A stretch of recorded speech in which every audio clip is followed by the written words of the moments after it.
Jadi integrasi nasional ya, pada teman kali ini kita akan review nih ya, materi integrasi nasional. Apa sih integrasi nasional itu? Ya, jadi kita mesti tahu dulu nih antara integrasi dan disintegrasi ya. Dan nggak pernah dengar berita tentang disintegrasi gitu.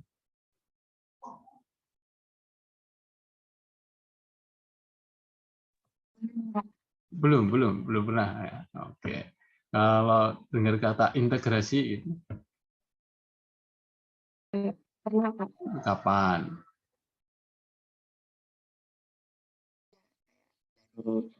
SMA sudah belajar integrasi tentang Ah, PKN.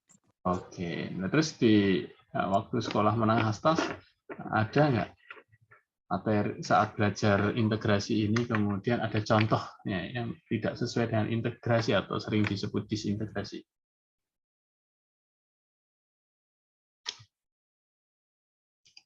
Maksudnya Pak di lingkungan sekolah gitu Pak? Ya boleh lingkungan sekolah, lingkungan masyarakat.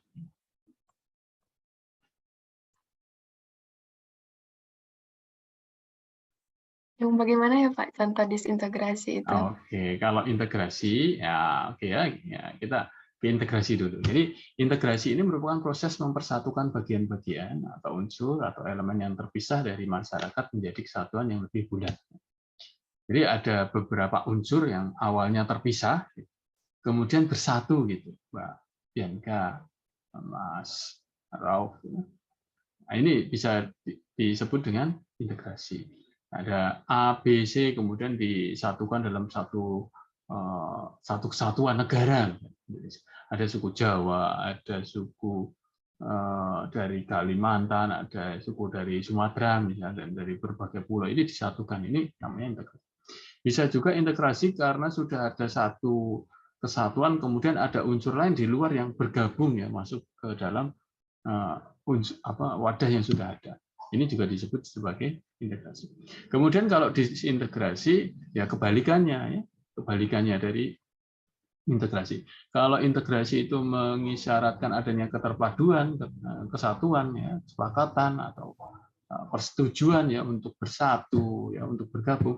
Kalau disintegrasi mengisyaratkan adanya keterpecahan, pertentangan atau konflik.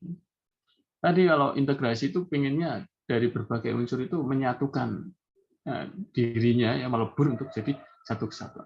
Tapi kalau disintegrasi sudah ada di dalam wadah yang sama, tetapi ingin keluar, ini disintegrasi. Atau sudah ada di dalam satu wadah yang sama, kemudian saling berkonflik antara unsur A dengan B, B dengan C, C dengan D. Ini juga disebut sebagai disintegrasi. Maka ketika Mbak Bianca pernah mempelajari integrasi, yang artinya mempersatukan dari berbagai unsur ke dalam satu wadah yang sama, kemudian di dalam satu kesatuannya. Kalau disintegrasi kan berarti adanya berbagai unsur yang sudah ada dalam satu kesatuan, kemudian keluar ya, kemudian memisahkan diri, kemudian berkonflik dengan antar unsur yang ada di dalamnya. Ini disebut sebagai disintegrasi. Nah, contohnya banyak, ya. Contohnya banyak. Ketika Mbak Bianca pernah baca berita, Mas Rauf pernah baca berita, Celin pernah baca berita terkait ada konflik antar suku A dengan B, ya. Kemudian ada sentimen terhadap agama A terhadap agama B gitu ya Mas Panar. Ya. Kemudian ada satu wilayah yang ingin merdeka, kemudian selalu berseteru ya dengan masyarakat setempat, ya berseteru dengan aparat penegak hukum atau pemerintah setempat. Ini juga bisa disebut sebagai disintegrasi, gitu ya Mbak Bianca, Mas Panar ya. Pasti pernah dengar ya. Adanya tawuran misalnya. Oke, Mas Panar. Adanya tawuran ini juga menunjukkan adanya disintegrasi. Jadi kalau integrasi itu bersatu dalam satu kesatuan ya, nation state ya, satu kesatuan wadah yang sama ya. Kalau disintegrasi sudah disatukan dalam satu wadah, kemudian ini di dalam unsur-unsur yang ada di dalam satu yang wadah yang sama ini saling berkonflik, saling berseteru ya, saling bertentangan. Nah, ini disebut dengan disintegrasi. Oke.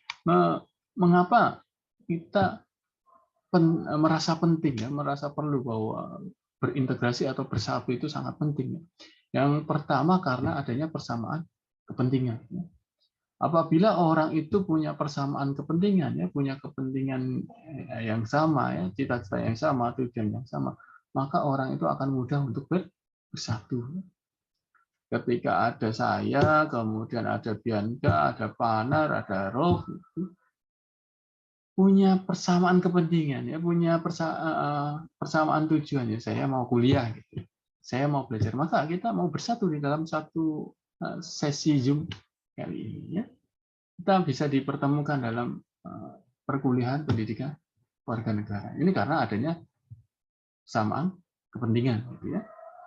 Maka mau bersatu. Nah, bagaimana dengan negara? Ya, waktu kita mengalami penderitaan karena penjajahan, kemudian semua orang pengen merdeka, hidupnya layak, ya kita akhirnya bersatu ya, melawan penjajah. Gitu ya. Ini karena persamaan kepentingan, akhirnya kita mau bersatu. Ketika kita punya rencana untuk membangun desa, misalnya, memperbaiki desa, akhirnya masyarakat mau bergotong royong, gitu. Mau bersatu, gitu. Kerja bakti, bersih desa, dan lain sebagainya. Jadi kita bisa bersatu, ya, kita bisa berintegrasi, ya, itu karena persamaan kepentingan. Kemudian yang pertama, ya, yang kemudian yang kedua, adanya kebutuhan untuk bekerja sama. Ya, ini konsekuensi sebagai makhluk sosial, ya. Jadi kita tidak bisa hidup sendiri, gitu. Butuh kehadiran orang lain. Saya ya bisa disebut sebagai dosen ya karena punya mahasiswa gitu ya, ada kampus gitu. Teman-teman disebut mahasiswa ya karena menempuh pendidikan di sebuah kampus gitu ya. Jadi adanya kebutuhan untuk bekerja sama. Karena konsekuensinya kita tidak bisa hidup sendiri.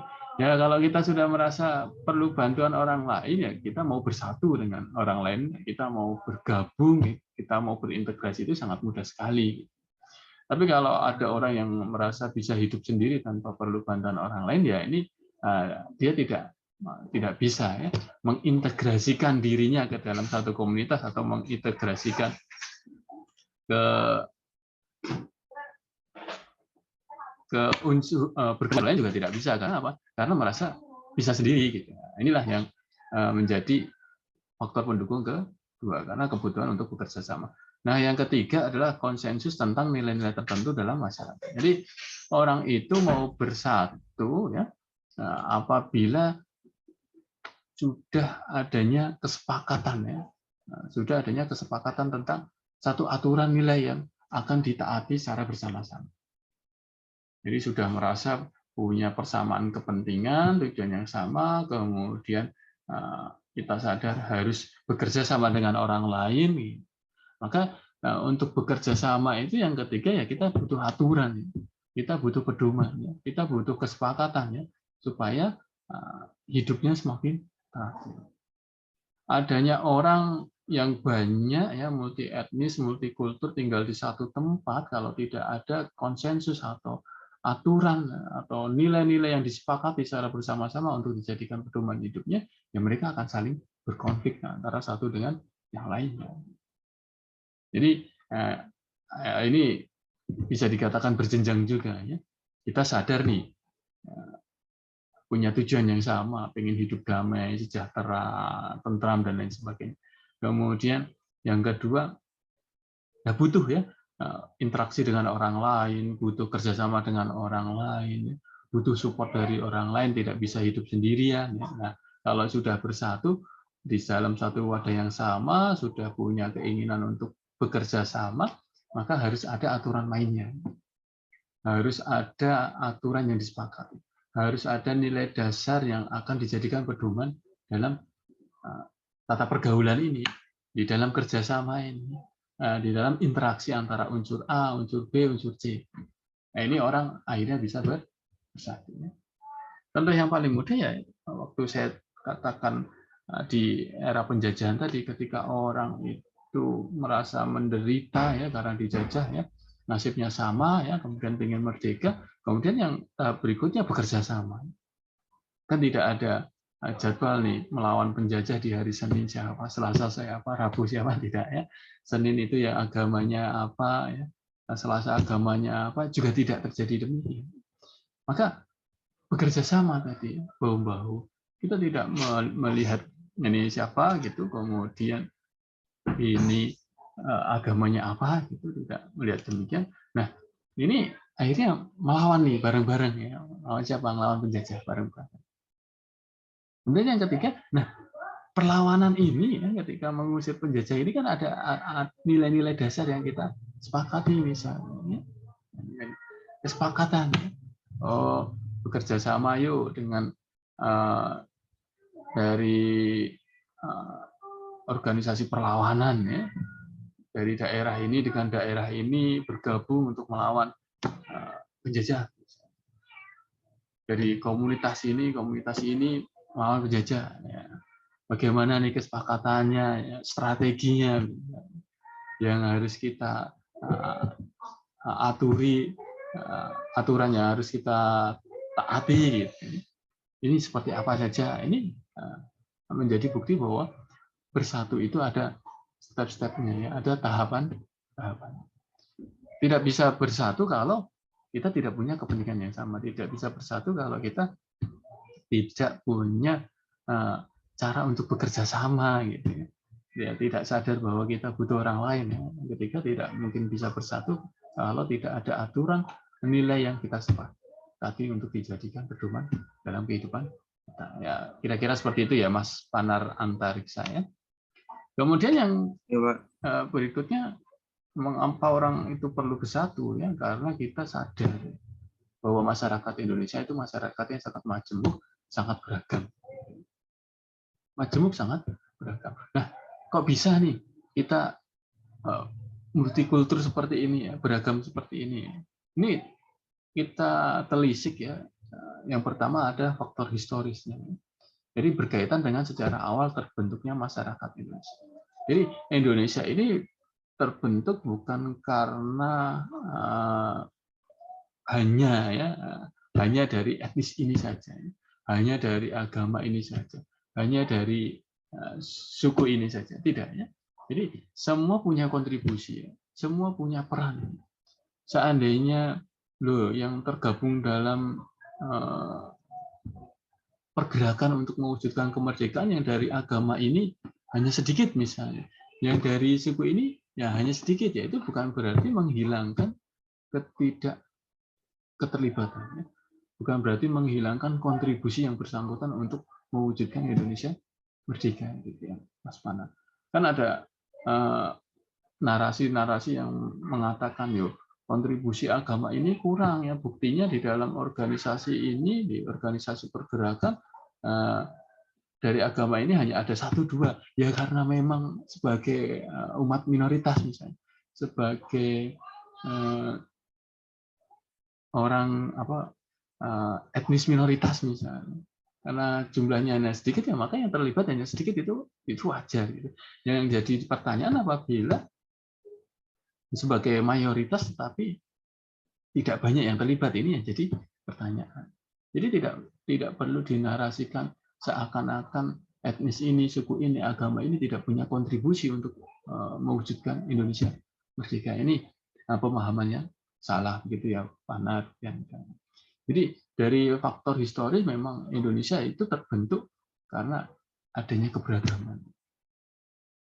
Kok bisa? Ya buktinya di Sumpah Pemuda misalnya, di Kongres Sumpah Pemuda kan tidak ada undangan hanya untuk etnis ini saja, tidak ada undangan untuk suku ini saja, tidak ada undangan untuk agama ini saja. Semua jadi satu gitu ya. Semua jadi satu, mengikrarkan diri ya, bahwa pengakuan sebagai putra-putri Indonesia ini kan gitu. Ini faktor seterusnya.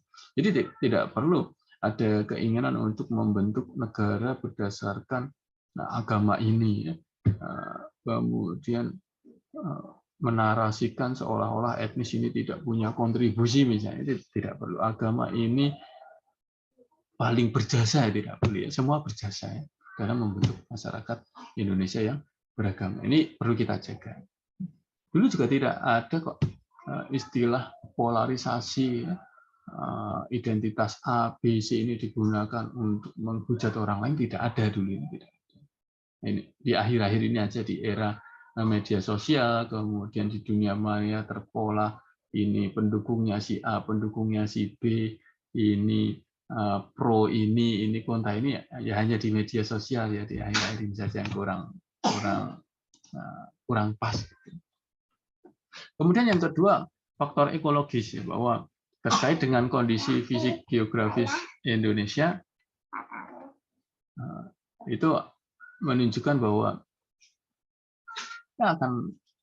akan bisa semakin beragam lagi ya masyarakat. Mungkin yang di daerah A warna rambutnya gelap itu, daerah B misalnya warna rambutnya sedikit memerah, di daerah C misalnya warna kulitnya lebih cerah, di daerah D warna kulitnya lebih gelap misalnya, di daerah E misalnya suaranya lebih kencang misalnya, di daerah F misalnya suaranya lebih lembut. Ini beragam karena alam itu juga bisa ciri khas alam ya, ekologis ini juga bisa membentuk masyarakat kita semakin beragam. Misal di satu daerah jarak antar rumah A dengan rumah B itu jaraknya 500 meter gitu. Jadi maka mungkin mau berbicara itu harus kenceng gitu ya dengan tetangganya, tegur sapa dengan. Kalau di daerah yang sudah padat penduduk, jarak antara A dengan B itu dekat ya, tegur sapanya pelan. Gitu. Ini juga bisa mempengaruhi. Di daerah yang dingin ya, mungkin warna kulit masyarakatnya bisa lebih cerah. Gitu. Di daerah yang panas, misalnya warna kulitnya bisa sedikit gelap, misalnya karena terik matahari. Ini faktor alam juga. Nah, akan membuat kita semakin beragam. Misal di daerah ini punya ciri khas ya, rambutnya bergelombang ya. Dari daerah ini punya ciri khas misalnya kulitnya misalnya lebih cerah ya. Dari daerah ini punya ciri khas kulitnya lebih gelap ya. Ini akan membuat semakin beragam ya. Semakin beragam. Misal dipengaruhi oleh dulu ya penyebaran agama yang ada di Nusantara waktu itu. Di daerah ini dulu pertama kali ya penyebaran agama A misal. Di daerah ini pertama kali penyebaran agama B ya. Maka di daerah itu ya akan jadi basisnya ya. Bisa jadi mayoritas makin lama. Jadi alam ini ya, alam atau kondisi fisik geografis Indonesia juga bisa akan membentuk masyarakat kita semakin beragam. Kemudian yang ketiga faktor perubahan sosial ya, seiring adanya perjalanan waktu masyarakat dalam membangun kehidupan bersama itu ada pergeseran-pergeseran, ada kemajuan-kemajuan. Dulu kita melihat orang yang hidungnya mancung misalnya, warna kulitnya cerah gitu, ini bule gitu, ini orang asing gitu ya, Panar ya, Bianca. Ternyata lama kelamaan bule-bule ini bisa jadi warga negara Indonesia ya, Mas Panar ya. Misal siapa Mas Panar ya? Ya dulu kita, ini pemain bola ini bule ini dari luar negeri ya. Tapi lama kelamaan bisa jadi warga negara Indonesia. Kayak Lili Pali, Van Basten. Oke, bisa ya, bisa. Karena ini dinamika kehidupan ya. Dulu kita mengetahui mereka itu adalah bule gitu ya, warga negara asing. Kemudian bisa jadi warga negara Indonesia. Nah, akan semakin menambah keberagaman, keberadaan masyarakat di Indonesia. Apalagi nanti menikah dengan orang Indonesia ya, punya keturunan di Indonesia ya. Kemudian ada istilah kalau dulu saya menyebutnya blasteran gitu ya. Indonesia dengan warga negara ini blasteran gitu ya. Maaf kalau kurang tepat ya. Blasteran gitu. Akhirnya ada ya orang Indonesia seperti ini gitu. Saya juga pernah menemukan mahasiswa wajahnya Eropa banget gitu.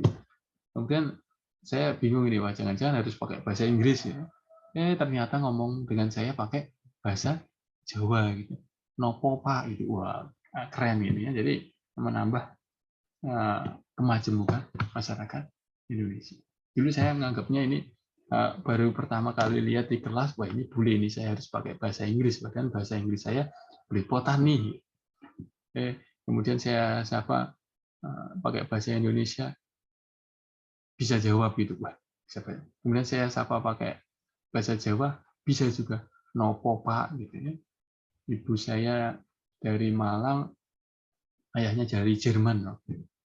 Oh, menambah semakin beragam. Dulu kita melihat tampilan gestur,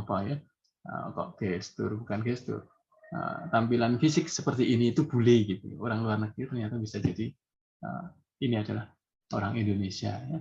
Karena naturalisasi istilah seperti yang disampaikan Mas Panar ya tadi contohnya.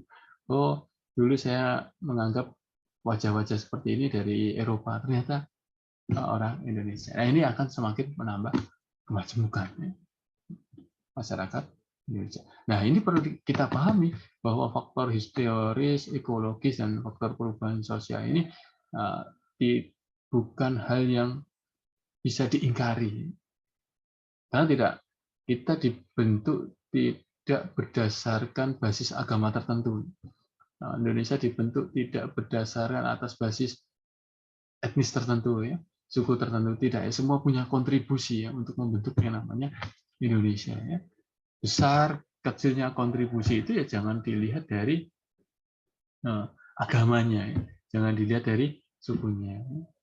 Jangan ya, jangan. Semua punya kontribusi dan misal yang berkontribusi hanya sedikit ya tidak menjadi penghambat ya untuk mewujudkan Indonesia merdeka gitu. Sedikit juga tetap sangat berkontribusi, sangat bermakna. Kemudian faktor ekologis ini terkait kondisi alam ini, ya teman-teman pasti tahu ya di daerahnya masing-masing ya, daerahnya masing-masing punya karakteristik alam ya, yang kemudian karakteristik masyarakatnya gitu, sehingga kita sadar oh dari daerah ini nanti tampilannya mungkin seperti ini gitu, daerah ini suaranya lebih kenceng atau lebih lembut misalnya, lebih halus misalnya. Oh dari daerah ini biasanya warna kulitnya lebih cerah, misalnya. Dari daerah ini warna kulitnya lebih gelap. Ini faktor ekologis. Juga tidak perlu diperdebatkan adanya perbedaan. Kemudian yang ketiga faktor perubahan sosial ini dinamika kehidupan. Ada naturalisasi, kemudian ada pernikahan antar warga negara dari negara yang berbeda, kemudian punya anak tinggal di Indonesia, besar di Indonesia, lahir di Indonesia, ini bisa menambah keberagaman masyarakat Indonesia. Nah, di pra kemerdekaan, sifat perjuangan kita atau identitas yang kita bentuk ya oleh masyarakat waktu itu, yang sifatnya masih gini, terpecah-pecah gitu ya. Karena sebelum kemerdekaan seperti itu. Kemudian yang berwarna, yang beraneka ragam ini sadar ya, sadar bahwa kita perlu mempersatukan, kemudian berjuang bersama, ya, akhirnya diraihlah kemerdekaan. Nah, setelah kemerdekaan maka bisa bersatu padu, ya, berintegrasi nasional. Bukan lagi menonjolkan saya suku ini ya, agama ini, tapi sudah Indonesia. Gitu. Karena memang dulu berkomitmen ya, sadar punya tujuan yang sama, pengen merdeka, kemudian antar unsur ini bekerja sama, disepakati ya. Contohnya ya itu tadi ya, di Ikrar Sumpah Pemuda ya, bukan lagi merasa unggul karena suku ini, ya, agama ini, etnis ini, tapi sudah menyatakan bahwa kami Indonesia. Oke, ini penting sekali ya integrasi. Nah, kemudian jenis integrasi ya dari beberapa jenis ini kita nanti bisa tahu, oh kalau contoh ini berarti tidak sesuai dengan integrasi ini. Secara garis besar saya sajikan 5. Kalau jenis integrasi ini diurai gitu, bisa jadi 5. Yang pertama, integrasi bangsa. Ini merujuk pada proses penyatuan dari berbagai unsur. Proses penyatuan dari berbagai unsur, di dalamnya ada agama yang berbeda, etnis yang berbeda, suku yang berbeda, budaya yang berbeda, tapi bisa bersatu. Ini kita sebut dengan integrasi bangsa. Kemudian yang kedua ada integrasi wilayah. Ini menuju pada pembentukan kewenangan di daerah-daerah ini, tapi tetap terpusat pada satu wadah yang sama, Negara Kesatuan Republik Indonesia. Ada daerah provinsi ini, provinsi ini, provinsi ini, gitu.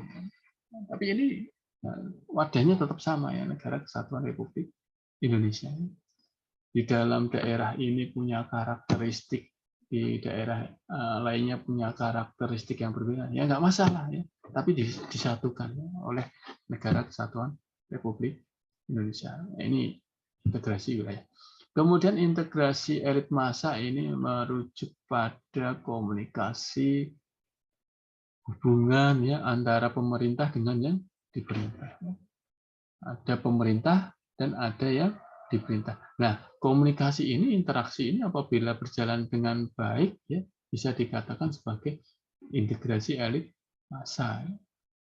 Pemerintah paham apa yang dibutuhkan oleh masyarakat. Masyarakat juga bisa memahami apa yang dilakukan pemerintah dalam upaya mensejahterakan. Apabila masyarakat kurang sepakat, kurang setuju, menyampaikan aspirasi didengar, ada kebijakan susulan misalnya. Ini hubungannya, komunikasi interaksi antara pemimpin dengan yang dipimpin. Kemudian yang keempat, integrasi nilai ini merujuk pada aturan dasar, nilai yang akan jadi kesepakatan bersama, dijadikan pedoman hidup masyarakatnya. Secara makro, secara kenegaraan kita mengenal, kita tahu, kita paham yang namanya Pancasila sebagai dasar negara, sebagai ideologi, sebagai pedoman bertingkah laku, sebagai pedoman hidup masyarakat Indonesia. Nah, kalau ada orang yang tidak sepakat dengan nilai-nilai dasar ini, ingin mengganti nilai-nilai dasar ini, akhirnya integrasi nilai ini tidak berjalan dengan baik. Maka sudah kita sepakati Pancasila sebagai pedoman hidup. Kita harus sepakat pada ini. Ini dalam lingkup negara, nanti di lingkup daerah, di lingkup wilayah, bahkan di lingkup masyarakat, di lingkup desa itu pasti ada aturan-aturan yang disepakati bersama untuk dijadikan pedoman hidup masyarakat setempat. Di desa misal ada aturan tamu menginap wajib lapor, kemudian jam belajar masyarakat. Ini aturannya yang disepakati bersama akan dijadikan rujukan dalam melaksanakan aktivitas sehari-hari. Kemudian yang kelima, integrasi tingkah laku ini merujuk pada menciptakan tingkah laku yang terintegratif. Jadi kita punya peran yang berbeda. Misal di satu organisasi ada ketua, wakil ketua, anggota, yang nggak masalah, perannya berbeda, tapi tujuannya sama gitu. Di pemerintahan misal ada eksekutif, legislatif, yudikatif. Ini kalau bisa berintegrasi dengan baik tidak gaduh misalnya negara. Di masyarakat juga gitu perilakunya terintegratif Kita sedang berada di tempat lain gitu. Ternyata kebiasaan kita di daerah asal itu tidak cocok dengan daerah tujuan. Kita menyesuaikan mengintegrasikan tingkah laku kita supaya bisa sesuai dengan tempat yang kita tinggali. Ini tingkah laku. Nah, tingkah laku yang terintegratif ini bisa menimbulkan kehidupan yang damai, tidak saling berkonflik. Oke, ini 5 jenis integrasi ya, bangsa, ya, wilayah, ya, elit massa, nilai dan tingkah laku. Nah, kalau ada kasus atau contoh-contoh ya disintegrasi ya, nanti kita lihat dari jenis ini ya. Oh, ada suku ya, perang antar suku ya. Oh, berarti ini disintegrasi bangsa. Oh, dulu ada wilayah yang memisahkan diri ya, merdeka ya dari Indonesia. Oh, ini disintegrasi wilayah. Oh, kok ada demo rusuh ya karena pendemo tidak setuju dengan kebijakan yang dikeluarkan pemerintah. Oh, ini disintegrasi elit massa. Oh, ternyata ada kelompok yang ingin mengganti ideologi Pancasila. Oh, ini disintegrasi nilai. Oh, ada orang yang tidak taat aturan saat tinggal di desa A. Oh, disintegrasi nilai. Kemudian disintegrasi tingkah laku, misal ada kebiasaan-kebiasaan hidup yang tidak sesuai dengan tempatnya atau tidak sesuai dengan tempat tujuannya. Saat ada orang yang asli dari daerah A kemudian tinggal di daerah B, ternyata tidak bisa menyesuaikan diri atau tidak bisa menempatkan diri untuk berbagi peran. Pengennya ya semua dilakoni, ya semua dikerjakan, ya, tidak mau berbagi peran. Ya ini tingkah lakunya tidak bisa terintegrasi. Ya ibarat sepeda motor itu. Sepeda motor itu butuh lampu, butuh roda, butuh mesin. Ya. Kemudian diintegrasikan ya ke dalam satu bentuk, bisa disebut sepeda motor, bisa jalan. Kalau jalan nggak ada lampu, gelap nanti di malam hari. Kalau jalan, bisa jalan kemudian punya lampu tetapi nggak punya rem, ya tidak bisa berhenti. Kalau bisa jalan punya lampu, bisa berhenti, ya, tapi tidak ada bahan bakarnya. Oh ya, tidak lancar. Ya, ini namanya integrasi. Jadi menyatukan ya, perilaku yang integratif. Jadi punya peran yang berbeda, tapi tujuannya sama. Nah, itulah materi ya terkait integrasi nasional. Jadi terima kasih sudah berdiskusi di e-learning terkait integrasi ini.